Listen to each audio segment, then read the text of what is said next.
mesdames, messieurs, bienvenue à ce journal rétrospective sur votre chaîne. L'actualité a été dominée par la signature de l'accord politique par les participants à l'issue du dialogue politique et inclusif à la Cité de l'Union africaine. Un accord qui porte entre autres sur le report des élections présidentielles et législatives couplées en avril 2018, mais aussi la mise en place d'un gouvernement d'union nationale dans les 21 jours qui suivent la signature. Un gouvernement dont le Premier ministre sera issu de l'opposition. Du côté de la Cour pénale internationale, Jean-Pierre Bemba Gombo, déclaré coupable pour subornation de témoins, l'ex-vice-président congolais et ses 4 co-accusés attendent leur sentence dans cette affaire de subornation de témoins d'ici quelques mois. En dehors des frontières RD congolaises, aux États-Unis d'Amérique, les candidats à la présidentielle du 8 novembre prochain se sont affrontés dans un débat public pour la 3e et dernière fois. Selon un sondage américain, Hillary Clinton est plus convaincante que son adversaire Donald Trump, qui a déclaré n'accepter les résultats que s'il remportait les élections. C'est tard dans la nuit de lundi 17 octobre que la Cour constitutionnelle a rendu public son arrêt. La Haute Cour a jugé recevable et fondée la requête de la CENI demandant le report de la présidentielle. Lecture du verdict a été faite par le président de la Cour, Benoît Luamba-Binde, à l'issue de cette séance tenue avec 5 juges seulement pour raison de la loi de nécessité. Un verdict intervenu après une série de reports demandés par la Cour constitutionnelle, soucieux d'obtenir le nombre de 7 juges minimum requis par la loi pour siéger et délibérer valablement la requête soumise par la CENI. Les contraintes d'ordre technique, opérationnel, logistique, légal, sécuritaire et financier élevées par Corneille Nangaa ont permis à la Cour de constater, après débat et délibération, l'impossibilité pour la CENI d'organiser le scrutin présidentiel, prévu en 2015 dans son calendrier. L'arrêt rendu autorise donc la CENI de publier dans un délai raisonnable le calendrier électoral qui tient compte de toutes les exigences techniques et opérationnelles. Il se de noter que la Cour a quand même siégé et a rendu son verdict malgré que le quorum de 7 juges sur 9 exigé par la loi n'a pas été atteint. Enfin, l'accord politique du dialogue a été signé ce mardi 10 octobre par les parties prenantes à ces assises à la Cité de l'Union africaine. Tour à tour, Azaria Sourberois, Vital Kamere, Némi Mouilania, directeur du chef de l'État, Marie-Madeleine Kalala ont signé cet accord final du dialogue national et inclusif sous le regard du facilitateur Edem Kojo. En résumé, cet accord politique fixe entre autres la date de la tenue des élections en avril 2018, le maintien du chef de l'État au pouvoir jusqu'à l'organisation de prochaines élections, mais aussi la mise en place du gouvernement 21 jours après la signature de cet accord. Le ministre sera donc issu de l'opposition. Dans son mot, Edem Kojo, facilitateur désigné par l'Union africaine, a remercié le président de la République, Joseph Kabila, qui a suivi de très près ces assises. Il a appelé tous les signataires de l'accord politique à le mettre en œuvre pour l'intérêt du peuple congolais. Enfin, la longue marche a pris fin. Du début février 2016 à ce jour, et pour ce qui me concerne, ce fut un parcours du combattant, semé d'embûches de toutes sortes, full of songs and fury, but signifying nothing, a dit Shakespeare, plein de bruit et de fureur, mais ne signifiant rien. Il ne me reste plus qu'à remercier le président Kabila Kabange en premier, lui qui suivait de près les méandres de ces négociations et qui n'a cessé de nous encourager et de nous soutenir. Les chefs d'État de pays voisins. Pour rappel, le lundi 17 octobre, les participants au dialogue ont adopté par acclamation l'accord politique présenté en plénière. Cette signature de l'accord final du dialogue s'est déroulée en présence des délégués des partis politiques, le DIRCAP du président de la République Némi Mouilania Wilonja et plusieurs diplomates. Certains invités, dont le ministre des Affaires étrangères de l'Angola, le secrétaire exécutif de la CEAC et la secrétaire exécutive de la SADC, étaient aussi présents. Visiblement, l'on peut conclure que la signature de cet accord est une victoire pour les Congolais qui ont su se mettre ensemble pour décider de l'avenir de leur pays. Vous êtes la raison d'être de ce beau pays qui s'appelle le Congo.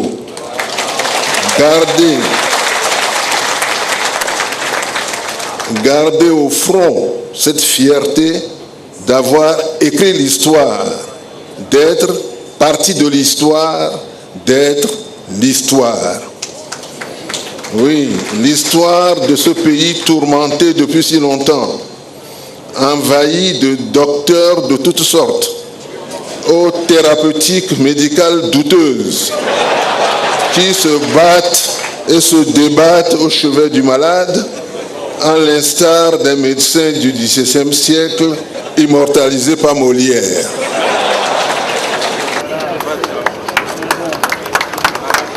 Merci beaucoup. Merci. Lors d'un point de presse tenu à Kinshasa, la majorité présidentielle a invité le ministre français des Affaires étrangères Jean-Marc Ayrault à la retenue et à plus de considération à l'endroit du président de la RDC Joseph Kabila. Pendant son adresse, Alain André Atundu Liongo, porte-parole de cette plateforme de soutien au chef de l'État, estime que ces prises d'opposition n'améliorent pas les relations entre les nations. Selon Alain Atundu, Jean-Marc Ayrault devrait quand même manifester un peu plus de retenue, un peu plus de considération vis-à-vis du chef de l'État d'un pays ami qui se force de normaliser la vie diplomatique et surtout de consolider les rapports entre la RDC et la France.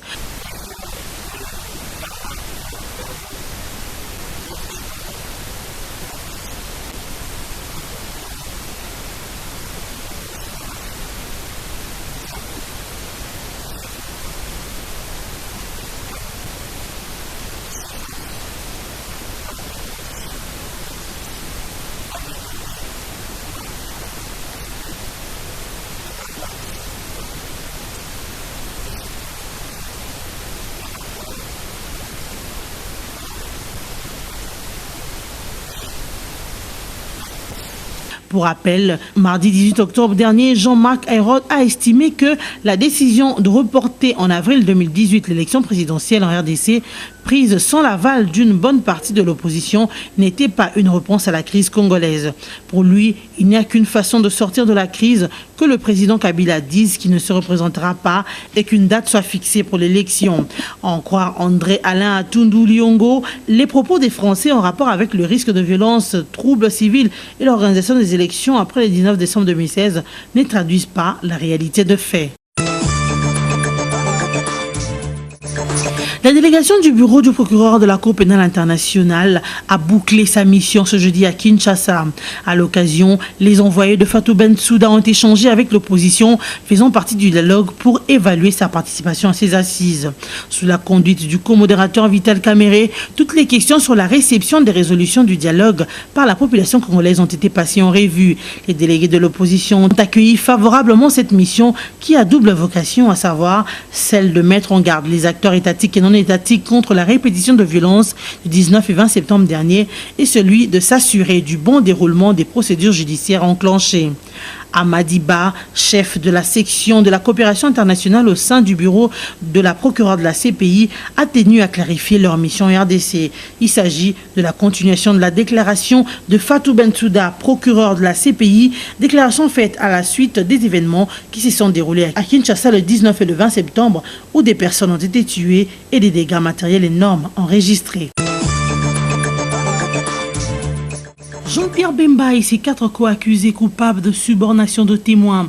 L'ancien vice-président congolais déjà condamné dans l'affaire principale et ses proches dont Aimé Kilolo, Jean-Jacques Mangenda, Fidel Babala et Narcisse Arido ont été reconnus coupables de subornation des témoins par les juges de la Cour pénale internationale en audience ce mercredi à La Haye. Ils seront fixés pour leur peine d'ici quelques mois. Selon les juges de la CPI, l'ancien vice-président congolais et ses avocats co-accusés ont élaboré un plan commun destiné à tromper la Chambre et corrompre 14 témoins. Ces derniers étaient cités à comparaître dans le procès initial de Jean-Pierre Bemba, celui qui concernait les exactions commises par ses troupes en Centrafrique. En tant que chef militaire, Jean-Pierre Bemba a été reconnu coupable le 21 mars des crimes commis par sa milice en Centrafrique entre 2002 et 2003 en vertu du principe de la responsabilité du commandant. Ce jugement a été également le premier de la Cour à avoir condamné le recours au viol comme crime de guerre.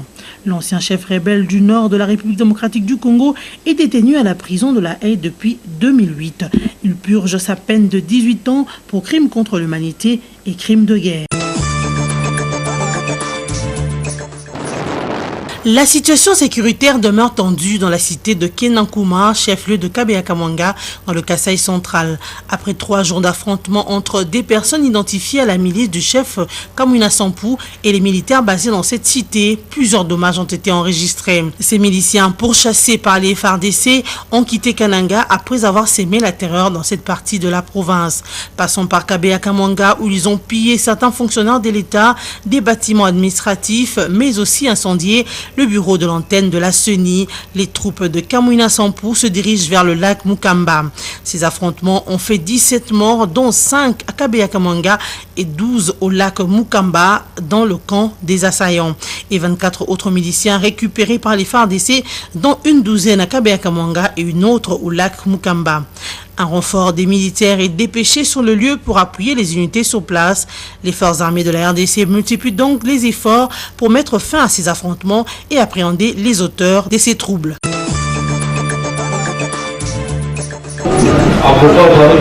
Sur les 6 personnes présumées auteurs de massacres des civils dans le territoire de Béni, 4 sont condamnés à la peine de mort.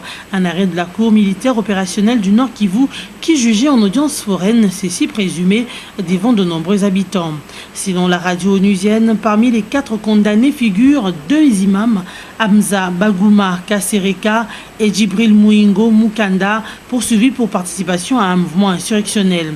Pour les 2 autres prévenus, l'un, Isaka Mouindo, poursuivi pour crime contre l'humanité, meurtre et terrorisme, est condamné à la réclusion à perpétuité. L'autre, Nou Sekungu, a été acquitté faute de preuves. Les avocats des prévenus ont promis de respecter la décision de la Cour. Pour rappel, ces présumés étaient accusés d'avoir participé le 5 juillet dernier à l'attaque de la cité d'Ocha, à 30 km de Béni au Nord Kivu, et leur procès a débuté le 20 août dernier.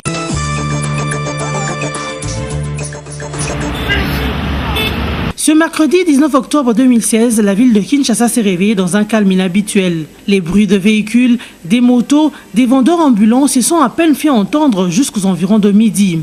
Peut-on dire que les habitants de Kinshasa ont obéi au mot d'ordre de l'opposition politique réunie au sein du rassemblement appelant la ville morte, ou encore les Kinois sont sous la psychose provoquée par les émeutes du 19 et 20 septembre dernier pendant la marche voulue pacifique par les rassemblements. Nous les avons approchés, hostiles à notre caméra, les Kinois nous ont répondu hors micro. Ils ont évoqué diverses raisons, notamment pour les uns, le refus d'être confondus aux badauds profiteurs de ce genre de situation pour piller, voler et détruire. Et pour les autres, il y a encore la psychose des années 90 lors des appels perpétrés à la ville morte. Certains ont aussi profité pour demander aux politiques, majorité comme opposition, de laisser le peuple en dehors de leurs intérêts égoïstes. Le Kinois vit au jour le jour et une ville morte ne le profite en rien. Par la justice congolaise, je voudrais déjà rentrer. Après sa démission, l'ancien gouverneur de l'ex-Katanga, Moïse Katumbi, a porté son combat contre le président Joseph Kabila sur le terrain économique, précisément dans le secteur minier. C'est dans les studios de la BBC Londres, vendredi dernier, que Moïse Katumbi a déconseillé fortement les investisseurs miniers à signer de nouveaux contrats avec le gouvernement congolais. Sinon, ils ne s'en prendront qu'à eux-mêmes, car, dit-il, le président Kabila est fin mandat. Il estime que les contrats miniers signés aujourd'hui n'engageraient pas le futur gouvernement et seront renégociés. Cet avertissement est un coup dur pour le climat des affaires congolais, surtout que la RDC traverse un moment de crise. Tenir ce genre de propos ne peut qu'envenimer la situation. Il faut noter que, durant son mandat en tant que gouverneur, Moïse Katumbi a plongé la province du Katanga dans une crise sans précédent et n'a pas l'habilité à influencer négativement les investisseurs qui veulent venir en RDC. En phase de disparaître sur la scène politique, Moïse Katumbi s'en prend aux investisseurs, croyant déstabiliser la République démocratique du Congo. Certaine que cet appel de non-investir en RDC ne sera pas écouté, la RDC reste ouverte aux investissements, voie de l'émergence du pays. La rentrée académique 2016-2017 est officielle dans toute l'étendue de la République démocratique du Congo. Le ministre de l'Enseignement supérieur et universitaire a procédé à son ouverture le 15 octobre dernier. Théophile Mbemba a appelé au respect du principe d'apolitisme dans les universités. Il a également plaidé pour que les universités restent en dehors de toute idéologie partisane. Cet appel fait suite aux émeutes du 19 et 20 septembre dernier et ont causé plusieurs morts, mais aussi à la prévision de manifestations de la MP pour une marche de paix et de l'opposition pour une ville morte le 19 octobre 2016. Dans sa déclaration à Kisangani où l'ouverture de la nouvelle année académique a eu lieu, le ministre de l'ESU a parlé en ce terme. L'université est un monde libre et de la pensée, donc l'on sous-entend qu'elle a besoin de demeurer en dehors de tout courant et mouvement politique afin de laisser à l'esprit sa liberté d'analyse et aussi que les membres du comité de gestion des universités devraient veiller à ce que le respect de ce principe d'apolitisme dans leurs institutions soit respecté. De cette année académique dans sa phase active pour préparer les institutions de l'ESU à devenir un véritable vecteur et moteur de la croissance pour l'émergence de notre pays. Il est de noter que pour l'émergence de la RDC à certains horizons, il faudrait que l'on puisse préparer activement les institutions de l'enseignement supérieur universitaire à devenir un véritable vecteur et moteur de croissance. Ni l'un ni l'autre n'avaient plus droit à l'erreur. Donald Trump et Hillary Clinton se sont affrontés mercredi 19 octobre pour le 3e débat télévisé regardé par des dizaines de millions d'Américains et à travers le monde avant l'élection présidentielle qui se déroulera le 8 novembre prochain. Pour ce duel de 90 minutes filmé en direct depuis l'université de Nevada à Las Vegas, Donald Trump devrait conquérir l'électorat féminin et pour Hillary Clinton frapper d'un grand coup pour que son avance devienne incontestable et faire taire ceux qui crient à la manipulation du système électoral. À travers les 5 moments forts de cet échange, le ton n'a cependant pas changé par rapport aux fois précédentes. Cour suprême, immigration, Poutine, Syrie et Irak, agression sexuelle, processus électoral, voici les sujets abordés lors du débat. Après 45 minutes d'un débat relativement serein sur les dossiers qui touchent de près les électeurs, le républicain a repris le cap habituel en multipliant les remarques face à la démocrate qui a gardé son calme et détaillé son programme. Notons également que Donald Trump refuse toute possibilité de perdre l'élection présidentielle. Déjà qu'il a eu à accuser les médias d'être corrompus et de truquer les élections il y a quelques semaines. Il ne pense pas changer d'opinion en cas de défaite et refuse de se prononcer sur la préélection. Acceptera-t-il sa défaite? Le républicain a dit préférer garder les suspens. Selon un sondage instantané de CNN, 52% des téléspectateurs ont jugé la candidate démocrate plus convaincante que son adversaire républicain et 39% sont d'avis contraire. Le rendez-vous est fixé pour le 8 novembre prochain. Tirage au sort de la CAN Gabon 2017, les 16 équipes qualifiées ont connu leur adversaire le mercredi dernier à Libreville. La RDC se trouve dans le groupe C en compagnie de la Côte d'Ivoire, du Maroc et du Togo. Un groupe qualifié de poule de mort vu la compétence et l'expérience des équipes. Les 2 premiers matchs de la phase de poule des Léopards se joueront respectivement au stade OIM et à Port-Gentil. Concernant le groupe, le pays organisateur est logé dans le groupe A avec le Burkina Faso, le Cameroun et la Guinée-Bissau. L'Algérie, tirée au sort le premier, se trouve dans le groupe B avec la Tunisie, le Sénégal et le Zimbabwe. Le Ghana dans le groupe D aux côtés du Mali, de l'Égypte et de l'Ouganda. Le tirage au sort s'est donc déroulé devant le chef de l'État gabonais Ali Bongo et le président de la Confédération africaine de football Issa Yato, ainsi que tous les représentants des équipes participant à la CAN Gabon 2017. Le grand rendez-vous est donc fixé pour le 14 janvier à Libreville pour le match d'ouverture qui opposera le Gabon pays hôte et la Guinée-Bissau. C'en est fini avec cette rétrospective. Voici les titres développés. La signature de l'accord politique par les participants à l'issue du dialogue politique et inclusif à la Cité de l'Union africaine. Un accord qui porte entre autres sur le report des élections présidentielles et législatives couplées en avril 2018. Mais aussi la mise en place d'un gouvernement d'union nationale dans les 21 jours qui suivent la signature. Un gouvernement dont le Premier ministre sera issu de l'opposition. Du côté de la Cour pénale internationale, Jean-Pierre Bemba Gombo, déclaré coupable pour subornation de témoins, l'ex-vice-président congolais et ses 4 co-accusés attendent leur sentence dans cette affaire de subornation de témoins d'ici quelques mois.